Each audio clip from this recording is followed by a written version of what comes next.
Yeah, you can proceed, Madam. Thank you, Chair. On the first question on the demographic composition of all employees of Kirinyaga County government in terms of gender, persons with disabilities, age, and ethnicity, we have provided the tables below. In terms of gender, we have 61%, 61.6% female, and the male are 38.4%, giving us a total of 100. In terms of the numbers themselves, the female are 1,422, whereas the male are 888, bringing the total to 2,310. With regard to persons with disability, we have 38 of them, giving a percentage of 1.6%. In terms of age, disaggregated,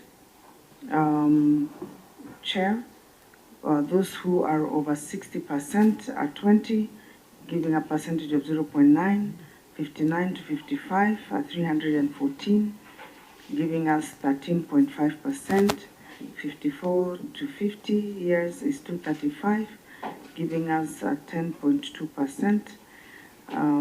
There you can see that those above 50 are 24%.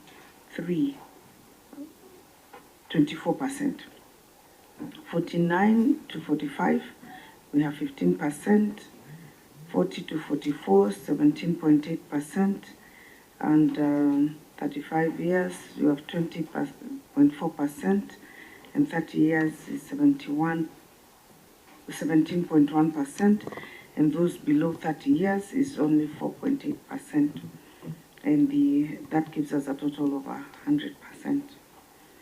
Again, in terms of the ethnicity and disaggregated data, in terms of people from different communities, majority of them are Kikuyu, comprising of 92%.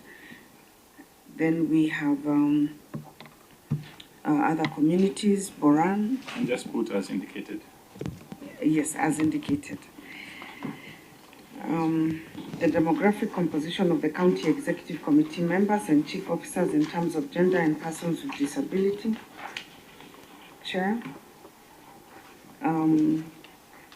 Female, we have 10 members who are 38.5%. The male are 16, giving us 61.5%, and the total is 100%. On PWDs, the percentage is 3.8%. Again, on age disaggregated is as provided there. As you can see, they are spread out with those between the age of 30 and 34 and 35 to 39, both being 19.2%, giving us the largest fraction, which is about 39.4%. You have between 40 and 44 at 15%, and 49 to 55 at 11.6%. On ethnicity, again, on the executive, we have Kikuyus at 92%, Luos, 2 of them at 0.3%, and Meru, 1 at 2.4%. On the question on recruitment conducted by the county in the last 3 years, outlining the positions that have been filled and the criteria applied in the selection of candidates, we have provided the list of all those who have been recruited, as you can see, from various job groups, a total number of 121 persons for the year 2021-2022, and in the financial year 2022-2023, we have a total of 114 people who have been recruited, and in financial year 2023-2024, we have recruited 53. If you look in this financial year of 2023-2024, you will notice that majority of those we've been recruiting are medical practitioners. On the question of the criteria applied in the selection of candidates, during the period 2021-2022 and 2022-2023 and 2023-2024, we recruited under different categories. Direct appointees by the governor as guided by legislation, those are the CECs, and then staff offering support services to the office of the governor and deputy governor, and then the county public servants appointed by the County Public Service Board pursuant to its mandate as outlined in the County Government Act of 2012. On the issue of those appointed by the governor, is mandated to appoint CEC members, the county secretary and the County Public Service Board, and following the procedure is set out in the County Government Act. CEC members are nominated by the governor, vetted by the County Assembly, and upon approval by the County Assembly, appointed by the governor as per the procedure set out in Section 35 of the County Government Act. The appointment of the County Secretary and Chair County Public Service Board as per procedure set out in Section 44 and 58A of the County Government Act 2022. Chair, the Transition Authority, the precursor to the Intergovernmental Relations Technical Committee, gave guidelines of staff to be identified by the governor and deputy governor and recruited by the County Public Service Board to support them in the discharge of their mandate. The procedure to be followed is for respective office to identify suitable staff and forward the personal details and certificates to the County Public Service Board for formal appointment. These ones that fall in this category are the Chief of Staff, the advisors, the personal assistants, personal secretaries, the personal drivers, the messenger, the cook and gardener. These positions are not competitively filled. For all the other positions, the County Public Service Board, upon request from the respective departments, advertises the vacant positions on its website and one newspaper of national circulation. The advertisements clearly stipulate that the minorities, women, youth, and persons with disabilities are encouraged to apply.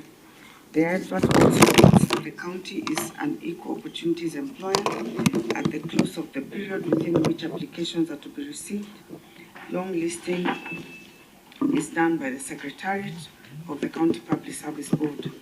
The board then sits to shortlist, and at this point, any applicants falling within the aforementioned category and who meets the minimum academic professional qualifications and work experience is shortlisted. At the interviewing process, any applicant living with disability and who satisfies the panel is automatically selected regardless of the fact that the candidate's score may not be within the cutoff mark. The same procedure applies to the recruitment of chief officers, but before appointment, the governor forwards to the County Assembly a list of the successful chief officers for vetting.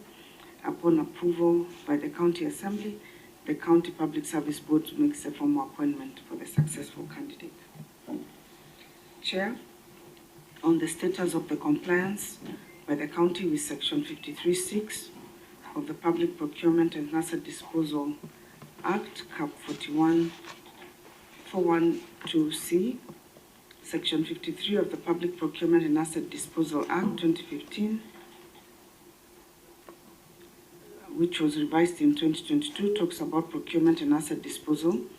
Planning at subsection 6, it says that all procurement and asset disposal planning shall reserve a minimum of 30% of the budgetary allocation for enterprises owned by women, youth, persons with disabilities, and other disadvantaged groups. Chair, during the year under the review, 2023-2024, the county government of Kirinyaga executive had a procurement budget of 1.2. Out of this, budgetary allocation for enterprises owned by women, youth, persons with disabilities, and other disadvantaged groups was 385,046,450.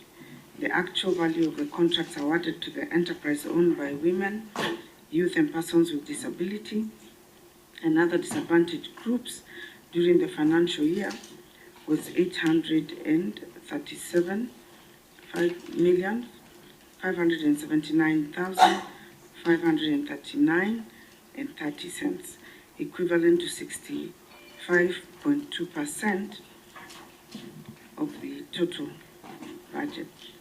The county therefore fully complied and surpassed the threshold set by Section 53(6) of the Public Procurement and Asset Disposal Act 2015. On the question of affirmative action measures being implemented by the county in the promotion of women, youth, and persons living with disabilities in recruitment and leadership, advertisement for vacant positions state categorically that women, youth, and persons living with disabilities are encouraged to apply. B, ensuring that balanced recruitment based on gender by respecting the constitutional and legal requirements and affirmative action to ensure that youth and persons living with disabilities, candidates who perform well in an interview but are below the cutoff point are deliberately moved up to increase their chances of selection. And C, progressive marketing of the county as a preferred employer of choice by improving our human resource practices to attract highly skilled workers. And this, coupled with improved infrastructure, improved healthcare facilities, agricultural value chains, industrial infrastructure, and others, will see a significant rise in the number of new employees willing to consider Kirinyaga County as an employer of choice. And D, coming up with recruitment portal for online application so that we have a wider reach and ease for application process. Chair, on the last question of any audits or assessment undertaken in the last 3 years to ascertain the level of inclusivity in the recruitment process, the Office of the Director General's report for the financial year 2020-2021 had found that 7 out of 10 members of the staff of the County Public Service Board were from one ethnic community, while the overall 92% of the workforce were from the dominant community. The Auditor's General Report for the financial year 2021-2022 found that out of the recruitment of 198 members of staff in the year under review, 184, representing 93%, were from one dominant ethnic community, and that the county government had 92% of its workforce from the dominant community. The same applies also in 2022-2023, where we found that 92% were from the dominant ethnic community. The annual reports quoted above have highlighted the imbalanced nature of our staff members. While the county has made strides to address the imbalance, we are, however, hampered by the fact that we inherited an ethnically imbalanced workforce, and over time, despite efforts to address the same, inter-county transfers to the private sector and national government has seen the county lose a huge chunk of multi-ethnic staff. Despite these setbacks, we have put in place the measures outlined above to progressively address inclusivity in recruitment and retention of skilled workers. It should also be noted that while the percentage of members of the dominant community has remained static at 92, an absolute numbers in the figure has reduced from 2,255 to 2,126. Thank you, Chair, and I submit. Thank you very much, Madam Governor. I just wanted to clarification on status of compliance on page 6. You've indicated paragraph 2. Year 2023-24, the county government of Kirinyaga executive had a procurement budget of 1.283 billion. Out of this, a budgetary allocation for enterprise owned by women, youth, persons living with disability is at 385 million. So, and then you indicated on the same paragraph that you've given women 837 million shillings. So, are you telling this committee you've given women, youth, and people living with disability up to 65% of your contract? The budget for people with disability and women, youth was at 385, but you gave 837, which is 65%. Is that correct, Madam?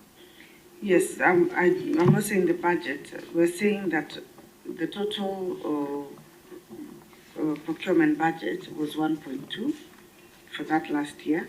Therefore, 30% would be 385. However, the contracts that we've given to APCO were 837. Yeah, so we have exceeded the 385, which would have been the 30%. Yes, that's what I wanted to confirm. Thank you very much, Madam. Members, do you have any question? Chair. Yes, Chair, Senator Beth. My very first question is on people living with disability. I can see you at 1.6, and the law requires at least 5% that can be done progressively. Do you have any programs that are going to be undertaken to ensure that progressively you attain the 5% of people living with disability? That's the first question. The second question is, I've seen that you have engaged one person with disability, but they are lumped together, the CECs and the CEOs. Is the person living with disability a CEC or a CEO? Thank you. Okay. Are you through with your question? Chair, I've just given the first two. Okay, fine. I'll get back to you again. Disability, yes. Governor, you can answer the two questions from Senator Betsy. Thank you, Chair. Sorry, Governor. Let me ask my Vice Chair to kindly go on record. Honorable Chair, honorable colleagues, Your Excellency, the Governor and your team. My name is Joyce Korir, Vice Chair, Parliamentary Service Commission, and a Vice Chair to this committee. You're welcome, Your Excellency. Thank you. Thank you very much. You can proceed, Madam Governor. Thank you, Chair. On the question of persons with disability, our challenge is also them showing interest. There doesn't seem to be very many. We haven't been recruiting much other than professionals mostly. And if you look at the list that we've provided of the people we've been recruiting recently, they've been medics, agricultural extension officers, youth development officers. And when we do the advertisements, there are very hardly any persons with disability who apply. I don't know whether it's because they prefer not to be in the rural areas, or maybe, it's more difficult when you're a person with disability in the rural areas as opposed to being in more urban counties or cities. So that could be the challenge. But yes, we encourage them to apply, and we hope that progressively we will see a lot more of them applying for these positions. Do you have your HR director here? Yes. Yes. Can you give us some explanation? I think that is your docket, please.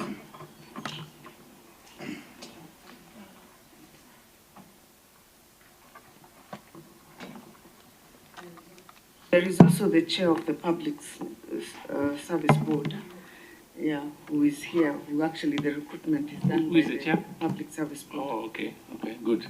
So you can tell us, please. Yes. Thank you, Chair. On the issue of the people living with disability,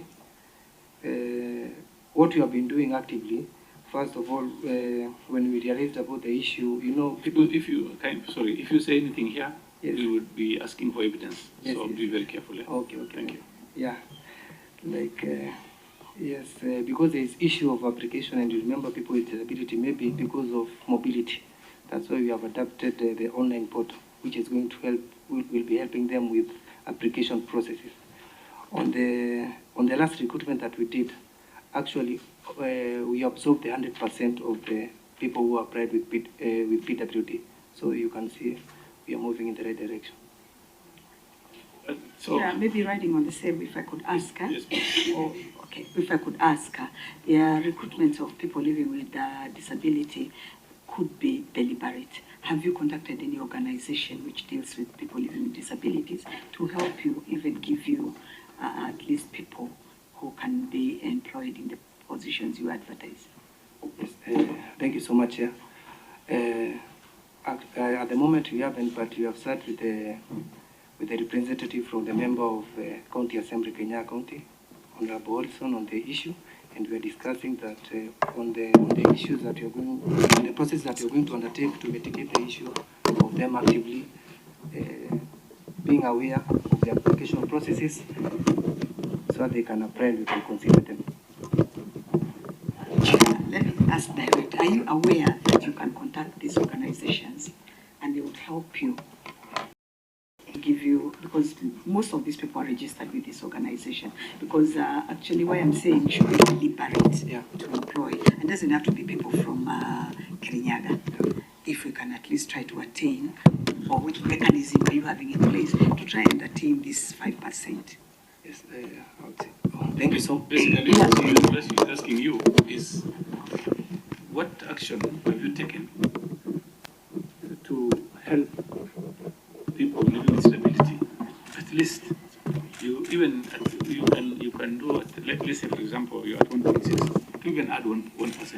What action have you taken? Yes. And maybe on the same note, Chair, because the Public Service Board is supposed to advise the governor, and under Article 54 of the Constitution, read together with Article Section 35 of the County Government Act, states very well in terms of people living with disabilities, the appointments that the governor does must give room to those particular special category.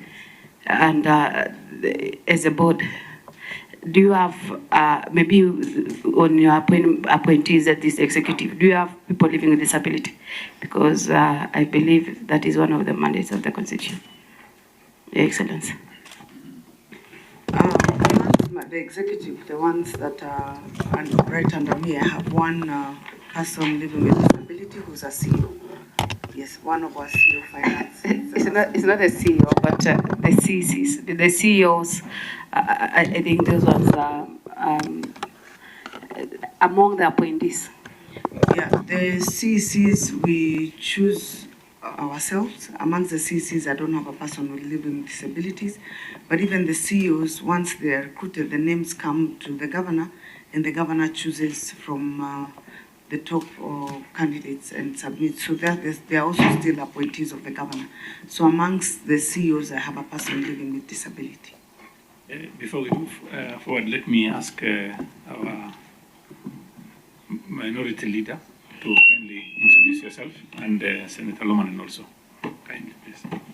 Thank you, Chair. Compare us with other countries such as South Africa on productivity, where we have, if you look at the amount of work and outputs per individual compared to other countries, you'll find that we have sometimes many people, and their productivity is not as high or as it should be at 100%.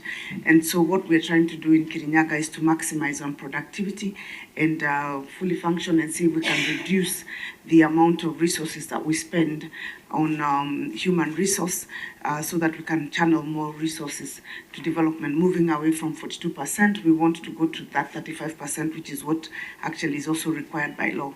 And that wouldn't happen with the current budget allocation that we have. And even in the near future, even if you increase the equitable share, you cannot get to 3,800 unless, for example, we have doubled the amount of resources coming to Kirinyaga County as a Chair. Thank you very much, Madam. Chair, maybe still on the same, can I write on the same? I would request Her Excellency please to provide details of your approved staff establishment, because what you've provided is very summarized.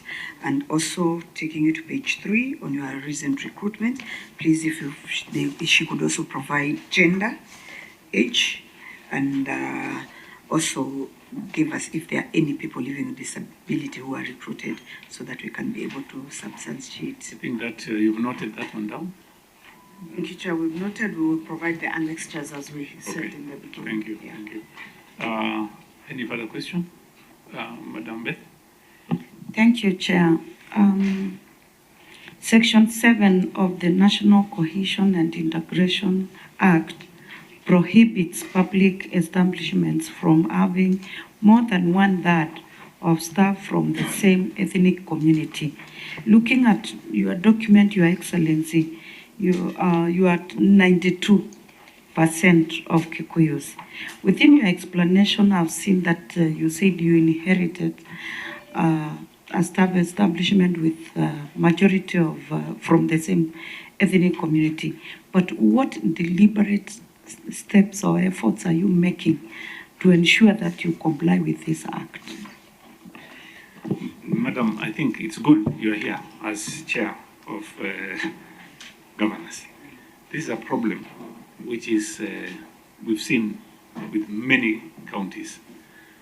Tell us, how are we going to solve this problem? Because if you go to a place like Garissa, you'll find Somalis only.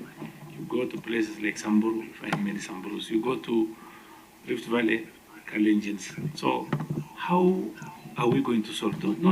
This is not for issue with the Kirinyaga only. This is, I think, across the country. So tell us how you think this can be solved, not only in Kirinyaga, but in this country. Chair, indeed it is a challenge across the country. And I think if you look at the way we're structured, I would find, first of all, the threshold of 30% would be a tall order. Considering that people live within certain communities and where they reside, you would find majority of the people are of certain dominant communities. Maybe in my view, first of all, I would propose that the threshold be a minimum of 30, but maybe increase to maybe 50, because it would be difficult if, for example, the people who live in a certain area, because you recruit amongst the people who are in that area.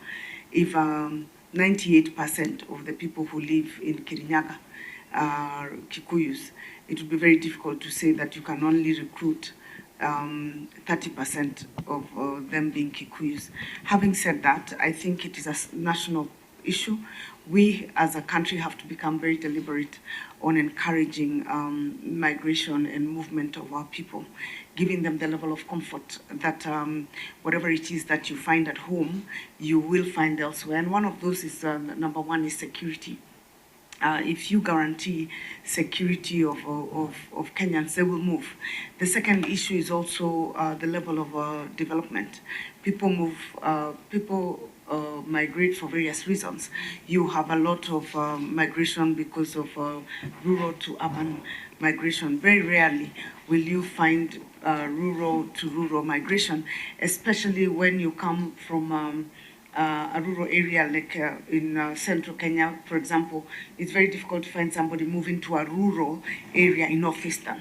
You know, they would be moving to northeastern area if it is an urban area providing better opportunities. So it's usually people movement is mostly because of opportunities. The third thing I would propose would be education.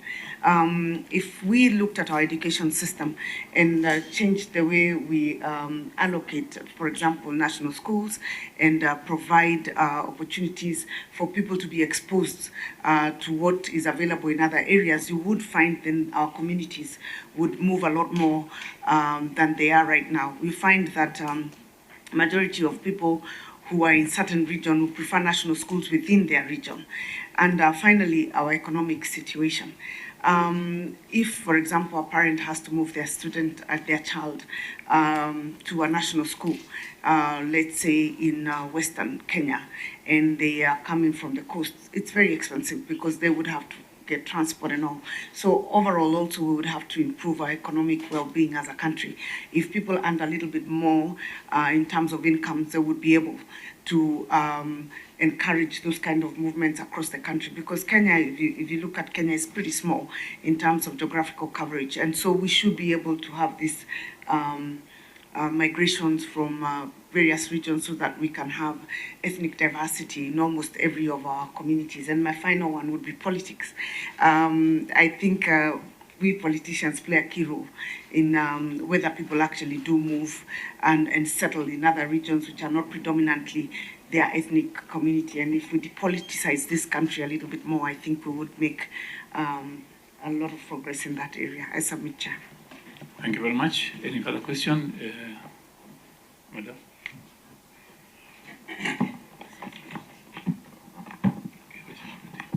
Karibu, Minority Leader. Thank you, Chair.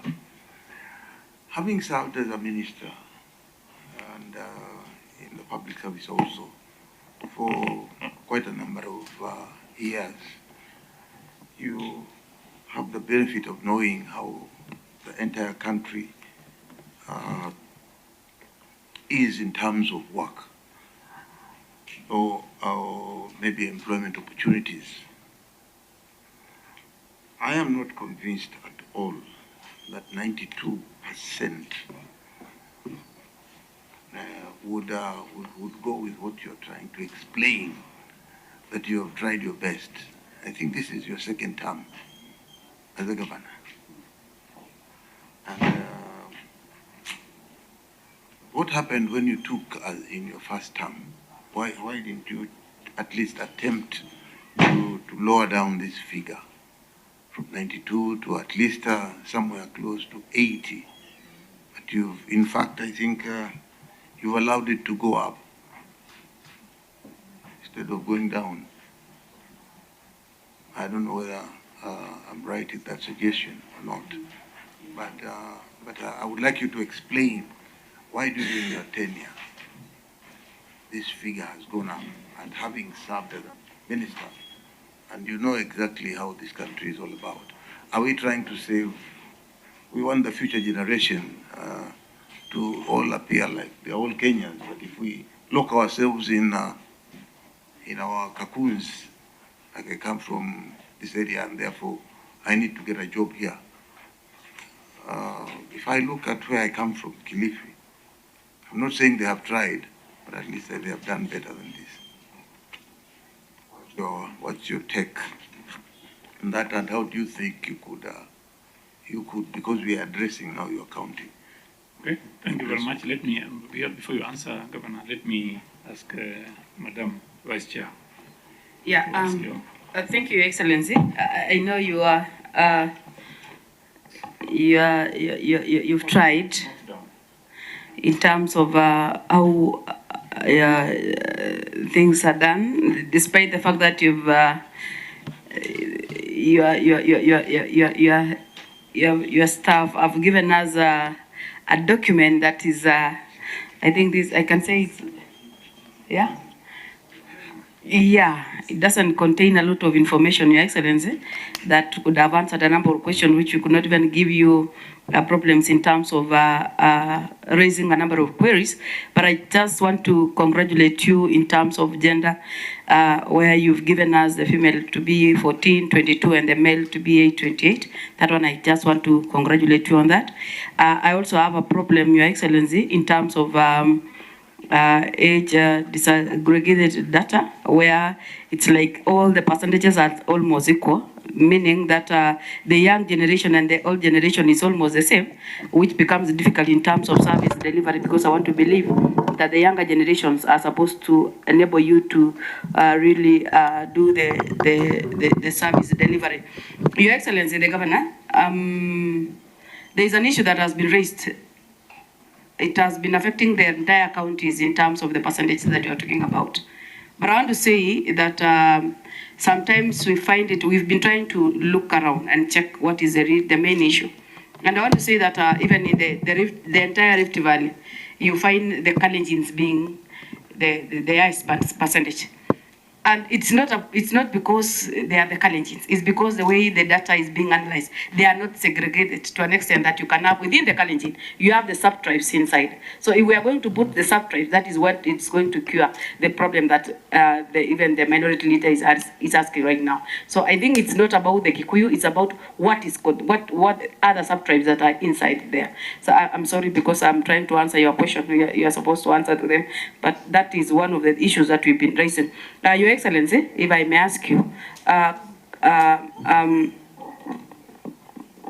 also to touch on the issue of person with disability, allow me, I always say in this committee that any county that is beyond 1%, I must say congratulations. Any county that is below 1% like Bomet, I must say they need to build up their socks. So I just want to say that you are on the right track, you are trying your best. Just give room to them. The Act give us room on how best we can do the employments for the person with disabilities outside the county, and even the qualifications. Also, they can also be, they are also given a leeway. Your Excellency, can I know the on-source revenue for 2022, 2023, and 2023, 24? That is one. And whether it has been automated. Your Excellency, I would also want to know the percentages based on the BFM Act in terms of percentage for the recurrent and development. Thank you. Thank you very much. A rider on what our minority leader has said. Governor, you have from 2021 to 2024, you've employed 288 persons. And if you look at your page, the first page, you have 11 communities out of 43 living in Kenya. I just wanted to know, out of 288, if you had gotten only 32 from different communities living in Kenya, you would have gotten 43 communities employed in Embu. With all these qualifications, sorry, Kirinyaga. So can you kindly please tell us why you have only 11 communities in your government? Answer those questions, then get back to you. Thank you, Chair.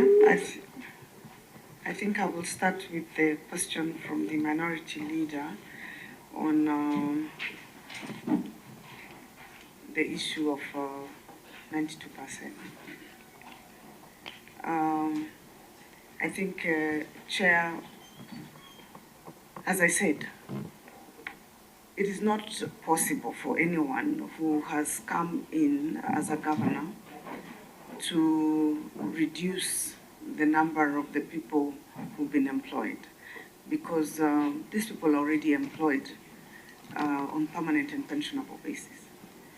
And they are civil servants, and as I said, we inherited them from the defunct local authorities, and then they came, the first-term governors did additional recruitments.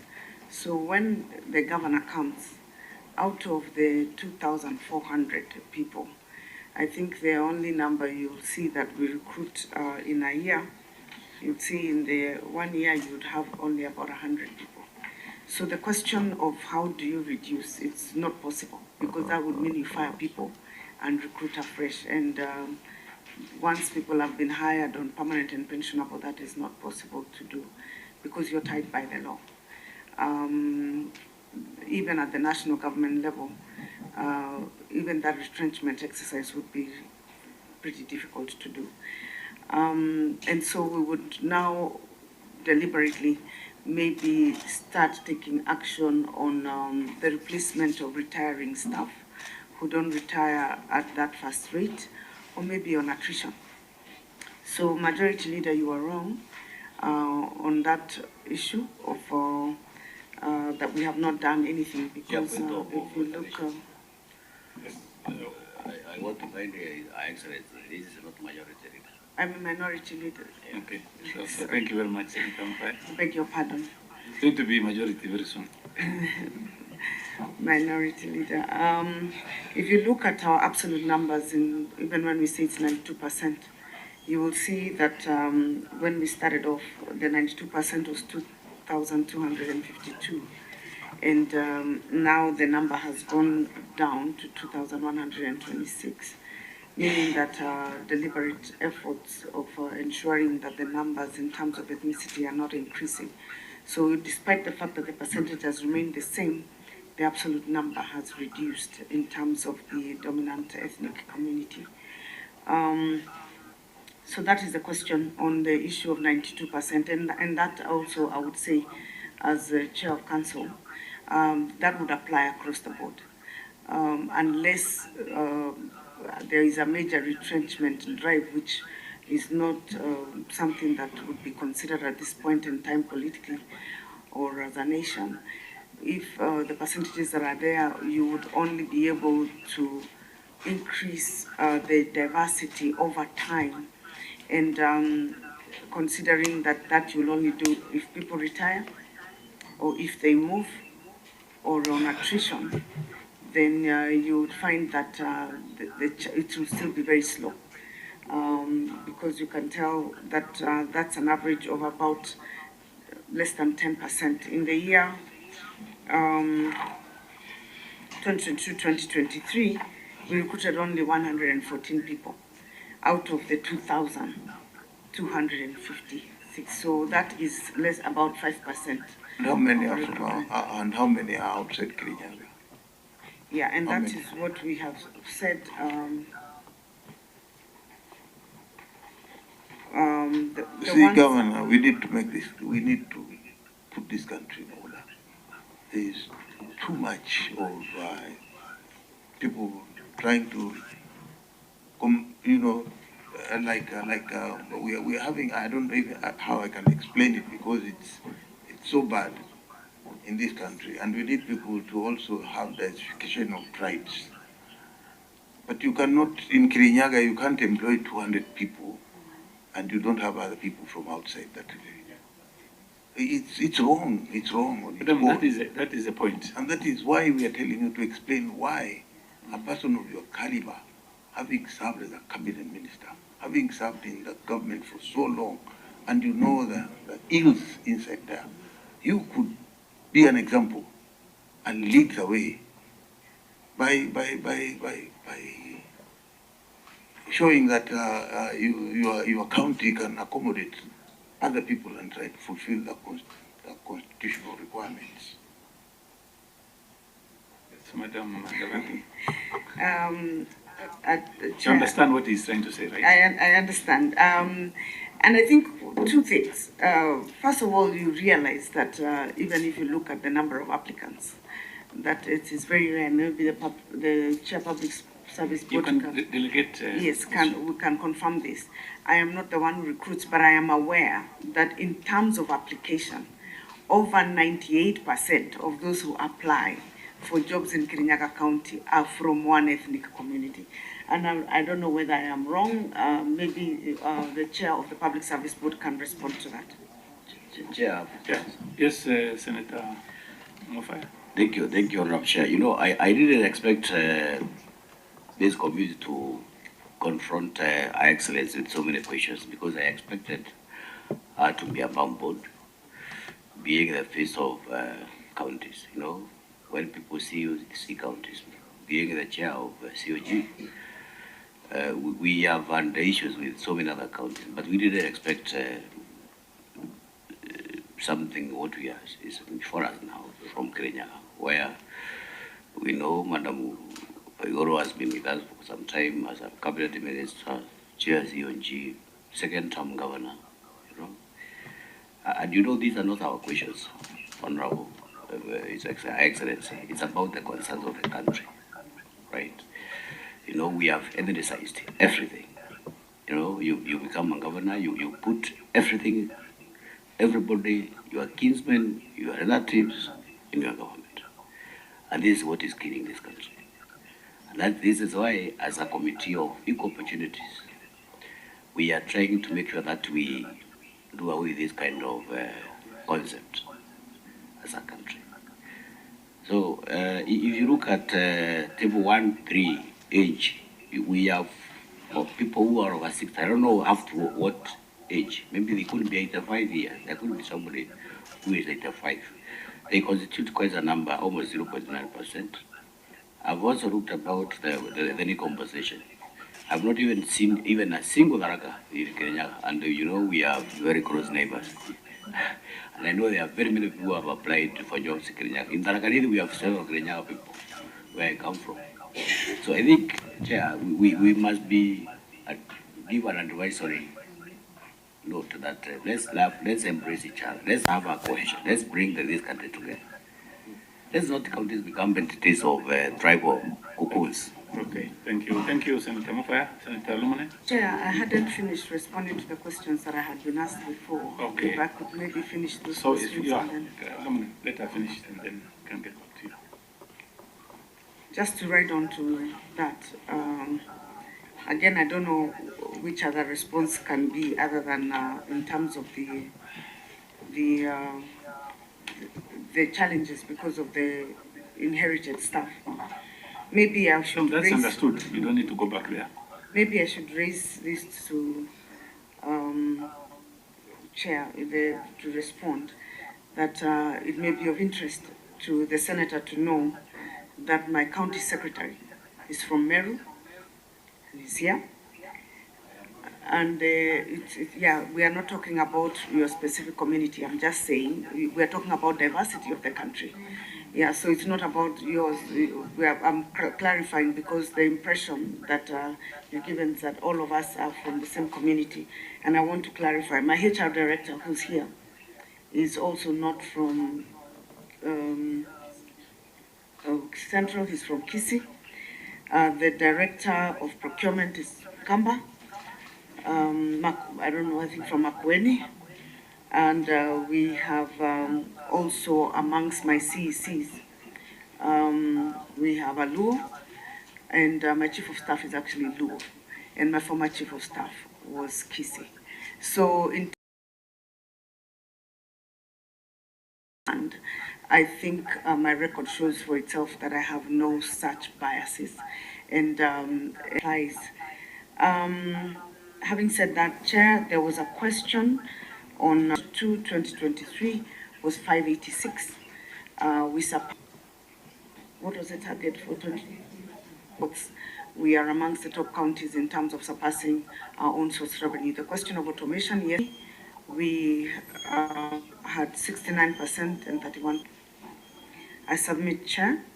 I think those were the questions that have been raised. On the issue of 11 communities against 43. Yes, thank you, Chair. On the issue of the numbers which begins with people applying, and as it is evidence through of being dominant, there's a nonce because now again, I don't know. Chair, I have... okay, as I continue, okay. Shall I make some observations?